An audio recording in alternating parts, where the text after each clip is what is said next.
Welcome all. इस video में Nifty का एनालिसिस देख लेते हैं कि कल किस डायरेक्शन में निफ्टी मूव कर सकता है, क्योंकि कहीं ना कहीं पूरी तरीके से अब रेंज में मार्केट फंसा हुआ यहाँ पे हमें दिख रहा है। अगर ये 5-6 दिनों का अगर मूव आप देखोगे, गैप अप्स गैप डाउन बहुत ज़्यादा हुए हैं और एक रेंज में ही मार्केट ट्रेड कर रहा है। तो कहीं ना कहीं यहाँ पे एक बड़े मूव की तैयारी भी हो रही है, एक्यूमुलेशन हो रहा है।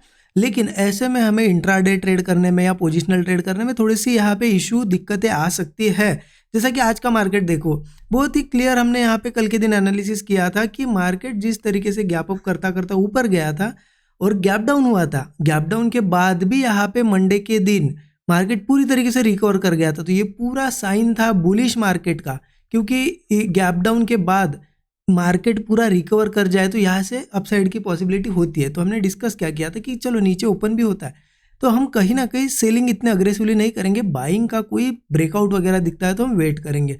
अब बिल्कुल कल के एनालिसिस के हिसाब से मैंने प्लान किया ट्रेड, वो चला भी था ट्रेड, लेकिन क्या हुआ मैं आपको बताता हूँ। यहाँ पे देखिए, गैप डाउन ओपन हुआ, ओपन के बाद मार्केट मंडे जैसे रिकवर करने लगा, बट यहाँ पूरा रिकवर नहीं कर पाया, गैप फिल नहीं कर पाया, यहाँ से गिरा।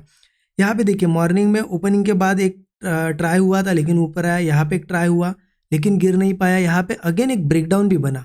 अब तो गिरना चाहिए था, फिर भी नहीं गिरा और ऊपर आके सस्टेन किया। इसका मतलब क्लियर था, कहीं ना कहीं सेलर्स को ट्रैप किया है, मार्केट ऊपर आ सकता है। तो यहाँ ब्रेकआउट पे मैंने ट्रेड प्लान किया, मार्केट ऊपर भी गया था, ठीक है, अच्छा खासा यहाँ पे मूव दिख रहा था। लेकिन ये मोमेंटम इतना ज़्यादा स्लो था कि प्रीमियम तो बढ़ ही नहीं रहे थे, इतना कुछ प्रॉफिट भी नहीं दिखा था। इस वजह से ये जब अगेंस्ट गया हमारे तो यहाँ पे कुछ लॉस लेके निकलना पड़ा, क्योंकि हमारा एक्सपेक्टेशन था कि यहाँ मार्केट बुलिश है, पहले भी बुलिश है, स्ट्रक्चर बुलिश है, तो यहाँ से ऊपर जाए, लेकिन अल्टीमेटली ये नीचे गया।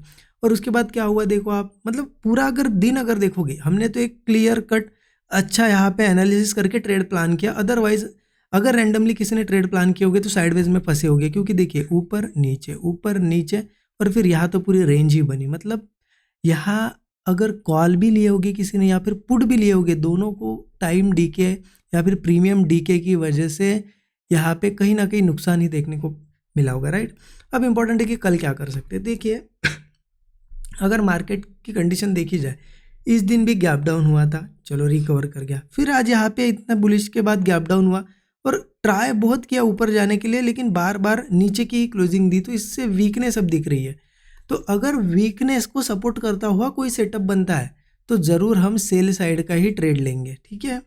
अब वीकनेस को सपोर्ट करता हुआ ट्रेड मतलब कैसे, तो देखिए सिंपल है, जहाँ पे हम है अभी ये भी एक छोटा सा सपोर्ट लेवल ही है, लेकिन सपोर्ट अगर देखा जाए तो यहाँ पे आ रहा है 23,980 का एक सपोर्ट है, और ये अगर ब्रेक होता है तो सीधा 23,820 पे सपोर्ट है।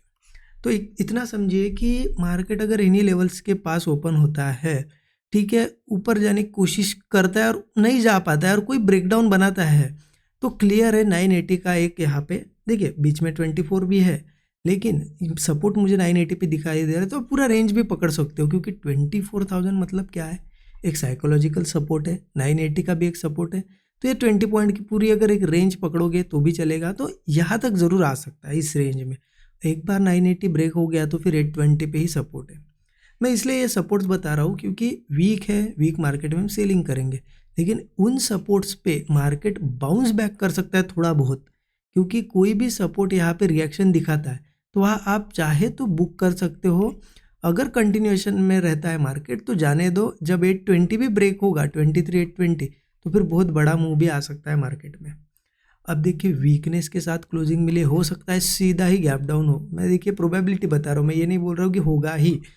अगर होता है सीधा गैप डाउन, ये सपोर्ट सब ब्रेक करे, अगर बहुत नीचे ओपन हो तो हम यहाँ पे बियरिश ही जाएंगे, सेल साइड ही जाएंगे, बट जल्दबाजी नहीं करना है। ओपनिंग के बाद ऊपर आता है, आने दो, थोड़ा ब्रेकआउट दिखाता है दिखाने दो, बायर्स को ट्रैप करेगा वो पहले, फिर जब नीचे जाने लगेगा तब हम सेल करेंगे, या फिर सस्टेन करके जब ब्रेकडाउन बनाएगा तब सेल करेंगे। अब बाइंग का क्या सिनेरियो है, देखिए बाइंग का क्लियर है, सेलिंग का तो आपको मैंने बता दिया 23,820 23,980 ये सपोर्ट्स मार्क करके रखना। हाँ देखो छोटा मोटा गैप अप भी होता है ना, तो कोई इशू नहीं है, हो सकता है छोटा सा गैप अप हो, ऐसा ब्रेकआउट वगैरह दिखाने दो, जब ये फेल होगा उसके बाद हम यहाँ पे ब्रेकडाउन पे ट्रेड प्लान करेंगे, ठीक है। अब बुलिश ट्रेड का क्या यहाँ पे सिनेरियो बन रहा है, देखिए ये पूरी रेंज बन गई है अब सेलर्स की, मतलब एक रेजिस्टेंस बन गया है। यहाँ पे आप देखो बार बार यहाँ पे मार्केट रेजिस्टेंस ले रहा है, तो मुझे लगता है बाइंग के अच्छे ट्रेड्स कब बनेंगे? देखिए मार्केट में यहाँ पे भी बाइंग बन सकती है। मान लो पहला ब्रेकआउट अगर दिया और फेल नहीं हुआ, सस्टेन कर गया और धीरे धीरे ब्रेकआउट दे रहा है, तो हो सकता है यहाँ से भी बाइंग आए। छोटी क्वांटिटी प्लान कर सकते हो, लेकिन अच्छी यहाँ पे अगर सेफ साइड बाइंग करनी है तो मेरे हिसाब से ये जो गैप की लेवल है ना 24,200, इसके ऊपर एक बार मार्केट सस्टेन करने लगे। क्योंकि कल भी आप देखो गैप फिलिंग किया और यहाँ पे एक डबल टॉप बना के गिर गया।